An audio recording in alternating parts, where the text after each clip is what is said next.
കാണാതായ MH370 വിമാനത്തിനായുള്ള തെരച്ചിൽ Malaysia പുനരാരംഭിക്കുന്നു. 2014 March 8 Kuala Lumpur എയർപോർട്ടിൽ നിന്നും ബീജിംഗിലേക്ക് പറന്നുയർന്ന വിമാനമാണ് MH370. പറന്നുയർന്ന ഒരു മണിക്കൂറിന് ശേഷം വിമാനവുമായുള്ള എല്ലാ ആശയവിനിമയ ബന്ധങ്ങളും തടസ്സപ്പെടുകയും വിമാനം അപ്രത്യക്ഷമാവുകയുമായിരുന്നു. 239 പേരുമായാണ് മലേഷ്യൻ എയർലൈൻസിന്റെ വിമാനം ആകാശത്തു നിന്നും അപ്രത്യക്ഷമായത്.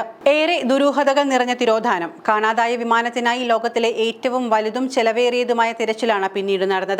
വിവിധ ലോകരാജ്യങ്ങളും അന്താരാഷ്ട്ര ഏജൻസികളും തെരച്ചിൽ ഏറ്റെടുത്തു. പക്ഷേ തിരച്ചിലുകളെല്ലാം വിഫലം. 10 വർഷങ്ങൾക്ക് ശേഷമാണ് MH370 വിമാനത്തിനായുള്ള തിരച്ചിൽ മലേഷ്യ വീണ്ടും പുനരാരംഭിക്കുന്നത്. 2014 മാർച്ച് 8 മലേഷ്യൻ സമയം പുലർച്ചെ 12:41 കോലാലംപൂർ എയർപോർട്ടിൽ നിന്നും ബീജിംഗിനെ ലക്ഷ്യമാക്കി MH370 വിമാനം പറന്നു പൊങ്ങിയത്. സഹരി അഹമ്മദ് ഷാ എന്ന പരിചയസമ്പന്നനായ പൈലറ്റായിരുന്നു കോക്പിറ്റിൽ. യാത്രക്കാരിൽ മഹാഭൂരിപക്ഷവും ചൈനീസ് പൗരന്മാരായിരുന്നു. India, America, Indonesia, Russia, France, Iran അടക്കമുള്ള രാജ്യങ്ങളിലെ പൗരന്മാരും വിമാനത്തിലുണ്ട്. 227 യാത്രക്കാരും 12 ക്രൂ മെമ്പർമാരും അടക്കം ആകെ ഉണ്ടായിരുന്നത് 239 മനുഷ്യർ. 53-കാരനായ പൈലറ്റ് സഹരി അഹമ്മദ് ഷായ്ക്ക് 30 വർഷത്തെ സേവന പരിചയം, 18,000 ഫ്ലൈയിങ് അവേഴ്സിന്റെ അനുഭവ സമ്പത്ത്. ഒപ്പമുണ്ടായിരുന്ന കോ പൈലറ്റ് ഫാരിഖ് അബ്ദുൽ ഹമീദിന് 7 വർഷത്തെ സർവീസും 2700 ഫ്ലൈയിങ് അവേഴ്സിന്റെ പരിചയവും. 6 മണിക്കൂർ ദൈർഘ്യമുള്ള യാത്രയ്ക്കായി 49 മെട്രിക് ടൺ ഏവിയേഷൻ ഓയിലും വിമാനത്തിലുണ്ടായിരുന്നു. അതായത് 7 മണിക്കൂറിൽ അധികം പറക്കാൻ വേണ്ട ഇന്ധനം. 1 മണി കഴിഞ്ഞ് 8 മിനിറ്റ് ആയപ്പോഴേക്കും വിമാനം മലേഷ്യൻ കോസ്റ്റ് ലൈൻ ക്രോസ് ചെയ്ത് സൗത്ത് ചൈന കടലിന് മുകളിലൂടെ വിയറ്റ്നാമിനെ ലക്ഷ്യമാക്കി പറക്കാൻ ആരംഭിച്ചു. ഈ സമയത്ത് ക്യാപ്റ്റൻ ലംബു റഡാറിന് മെസ്സേജ് നൽകി. മലേഷ്യൻ 370 മെയിൻറ്റെയിനിങ് ലെവൽ 350 എന്ന മെസ്സേജ്. തന്റെ ഫ്ലൈറ്റിന്റെ ക്രൂയിസിംഗ് ഓൾട്ടിറ്റ്യൂഡ് അല്ലെങ്കിൽ പറക്കുന്ന ഉയരം 35,000 അടി എന്നാണ് അദ്ദേഹം ഇതിലൂടെ വ്യക്തമാക്കിയത്.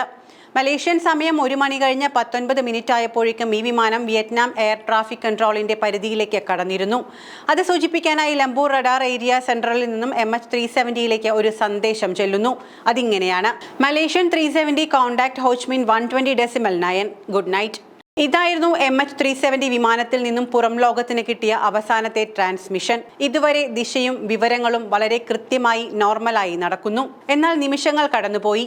ഹോച്ച്മിൻ റഡാർ റേഞ്ചിൽ വിമാനം എത്തിയിട്ടില്ല എന്നുള്ളത് വിയറ്റ്നാം അധികൃതർ ശ്രദ്ധിക്കുന്നു. അവർ അരമണിക്കൂറോളം വിമാനവുമായി ബന്ധപ്പെടാൻ ശ്രമിച്ചെങ്കിലും ഫലം ലഭിക്കാതെ വന്നതോടെ ഉടനടി കോലാലംപൂർ എയർ ട്രാഫിക് കൺട്രോളിൽ അറിയിക്കുന്നു. പിറ്റേന്ന് 6:30 ബീജിംഗിൽ ലാൻഡ് ചെയ്യേണ്ടിയിരുന്ന വിമാനം എത്താത്തതിനെ തുടർന്ന് വിമാനം മിസ്സിംഗ് ആയി എന്നുള്ള വാർത്ത സ്ഥിരീകരിക്കപ്പെടുന്നു. സൗത്ത് ചൈന സീക്കും വിയറ്റ്നാമിനും ഇടയ്ക്ക് വെച്ചാണ് MH370 റഡാറിൽ നിന്നും അപ്രത്യക്ഷമായിരിക്കുന്നത്. അതുകൊണ്ട് തന്നെ അധികൃതർ തിരച്ചിൽ ഒക്കെയും കേന്ദ്രീകരിച്ചത് ഈ ഒരു സോണിൽ മാത്രമാണ്. എന്നാൽ ഒരറ്റവും കിട്ടാതെ അന്വേഷണം അങ്ങനെ നീണ്ടുപോകുന്നു. വിമാനം കാണാതായി 4 ദിവസങ്ങൾക്ക് ശേഷം, അതായത് 2014 മാർച്ച് 12 മലേഷ്യൻ സൈന്യത്തിന്റെ ഡിഫൻസ് റഡാറിൽ നിന്നും MH370 വിമാനം സ്പോട്ട് ചെയ്തു എന്നുള്ള വിവരം ലഭിക്കുന്നു. രാത്രി 2 മണി കഴിഞ്ഞ് 22 മിനിറ്റ് ഉള്ളപ്പോൾ ഡിഫൻസ് ഡാറ്റ പ്രകാരം വിമാനം അതുവരെ പോയിക്കൊണ്ടിരുന്ന ദിശയിൽ നിന്നും വ്യതിചലിച്ച് തിരികെ മലേഷ്യയ്ക്ക് കുറുകെ ചെന്ന് മലാക്ക കടലിടുക്കു കടന്ന് മലേഷ്യയ്ക്ക് പടിഞ്ഞാറ് വെച്ച്, അതായത് സുമാത്രയ്ക്ക് വടക്കു വെച്ച് ഡിഫൻസ് റഡാറിന്റെ പരിധി കടന്ന് പോയിരിക്കുന്നു. അത്ഭുതപ്പെടുത്തുന്ന തുമ്പ്. എന്തിനാ ഇത്തരത്തിലൊരു ദിശമാറ്റം? ആർക്കും ഉത്തരം ലഭിച്ചില്ല. ഇതൊരുപാട് ഊഹാപോഹങ്ങൾക്ക് ഇട നൽകി. ഹൈജാക്കിംഗ് ആവാം, ക്യാപ്റ്റൻ മനഃപൂർവ്വം സൃഷ്ടിച്ച സൂയിസൈഡ് അറ്റംപ്റ്റ് ആകാം. അങ്ങനെ നിരവധി നിഗമനങ്ങൾ ഉണ്ടായിട്ടും ഒന്നിനും വ്യക്തത വന്നില്ല എന്ന് മാത്രം. അടുത്ത തുമ്പ് ലഭിച്ചത് സ്പേസിൽ നിന്നുമാണ്. എല്ലാ വിമാനങ്ങളും അവരുടെ യാത്രക്കിടയിൽ 1 മണിക്കൂറിൽ ഒരിക്കൽ ഉപഗ്രഹങ്ങളെ ലക്ഷ്യമിട്ട് പുറപ്പെടുവിക്കുന്ന പതിവ് സിഗ്നലുകളുണ്ട്. അത്തരത്തിലൊരു സിഗ്നൽ MH370 ഇൻമാർക്സാറ്റ് ഉപഗ്രഹത്തിന് കൈമാറിയിരുന്നു. അതുമായി കൂടുതൽ വിശകലനം ചെയ്തപ്പോൾ നേരത്തെ വടക്കൻ സുമാത്ര പരിസരത്ത് വെച്ച് ഡിഫൻസ് റഡാറിന്റെ പരിധി താണ്ടി അപ്രത്യക്ഷമായിട്ടുള്ള വിമാനം അവിടെ നിന്നും വീണ്ടും തെക്കോട്ട് തിരിഞ്ഞ് ഓസ്ട്രേലിയൻ ദിശയിൽ 6 മണിക്കൂർ നേരം കൂടി മുന്നോട്ട് പോയിരിക്കുന്നു. ഇതുപ്രകാരം പടിഞ്ഞാറൻ ഓസ്ട്രേലിയയുടെ തീരത്ത് തെക്കൻ ഇന്ത്യൻ മഹാസമുദ്രത്തിൽ എവിടെയെങ്കിലും വിമാനം തകർന്നിരിക്കാമെന്നാണ് സാറ്റലൈറ്റ് ഡാറ്റ വിശകലനം ചെയ്തുകൊണ്ടിരിക്കുന്നത്. പിന്നീട് വിമാനത്തെക്കുറിച്ച് വിവരങ്ങൾ ഒന്നും തന്നെ ലഭിച്ചില്ല.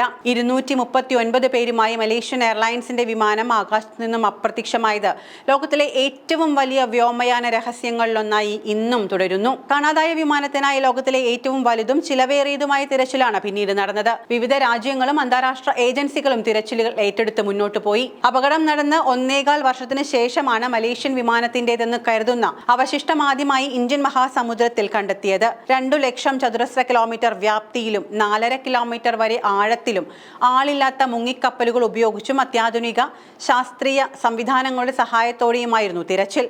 എന്നിട്ടും വിമാനത്തിന്റെ മുഖ്യഭാഗം കണ്ടെത്താനായിട്ടില്ല. വിമാനത്തിന് എന്ത് സംഭവിച്ചു എന്ന നിർണായക വിവരം നൽകാൻ കഴിയുന്ന ബ്ലാക്ക് ബോക്സ് എവിടെയെന്ന് ഇപ്പോഴും അറിയില്ല. അതെവിടെയോ മറഞ്ഞുകിടക്കുന്നു.